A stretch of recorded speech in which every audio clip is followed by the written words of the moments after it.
Alright, with question 9, so this is one that you could finish if you changed everything in the sines and cosines. Like if you change this into 1 over cosine, and you change this into sine over cosine, you could add your fractions together to push those together, and then you could divide your fractions. And that sounds like that would probably take 6 or 7 steps. And hopefully some of you tried that and saw that it worked. Let me give you an alternative here. This is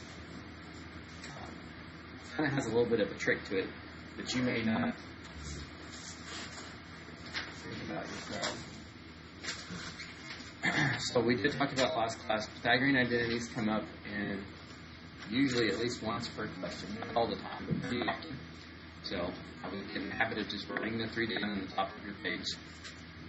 And I see something about this question that is very similar to this one. And this is kind of hard to see until you practice some of these. But what if I multiply the top and the bottom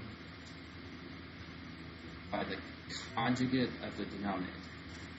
Again, this isn't the only way to do it, but I want you to see that this is a pretty good strategy sometimes. How I see that is because I can see, well, if I multiplied the denominator by its conjugate, these two things times these two things, I would get a secant squared.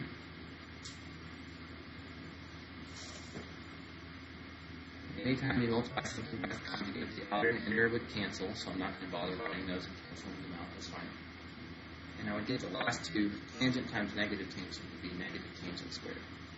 So I feel like that's a lot smarter way to start. You get the secant squared minus tangent squared. Again, this is really hard to see until you get very familiar with these identities. The secant squared minus tangent squared, I could just replace the whole denominator with 1. That's a Pythagorean identity. And do I always want to multiply by a conjugate? Definitely not. I'm going to show you that that would not be helpful in 12, even though 12 kind of looks like it does. So change everything to sines and cosines. Yes, you get the question done in 7 or 8 steps. Or multiply by conjugates. Here's my denominators already cleaned up. I wanted the denominator of 1, so that's already in good shape. I just need to show that the numerator ends up being 1 minus sine theta. Well, if I multiply my fractions, what is cosine times secant?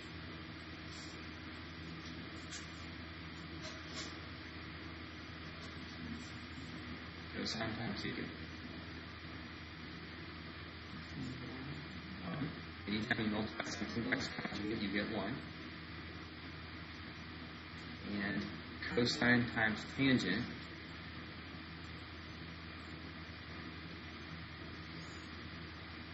Okay, so if you don't see that, then you probably need to write now. Cosine times tangent. But what if we wrote tangent as sine over cosine?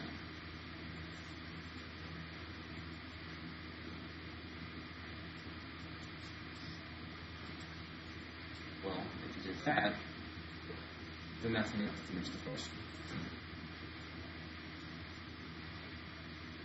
So conjugates are kind of a tricky idea because they're useful sometimes, but it's hard for you to see that they're useful until you actually just sometimes see that they're useful. So in this case, it's just an alternative to the question. I thought it was a good idea because I saw if I multiplied this denominator by its conjugate, it would give me an identity. That's why I thought to do that.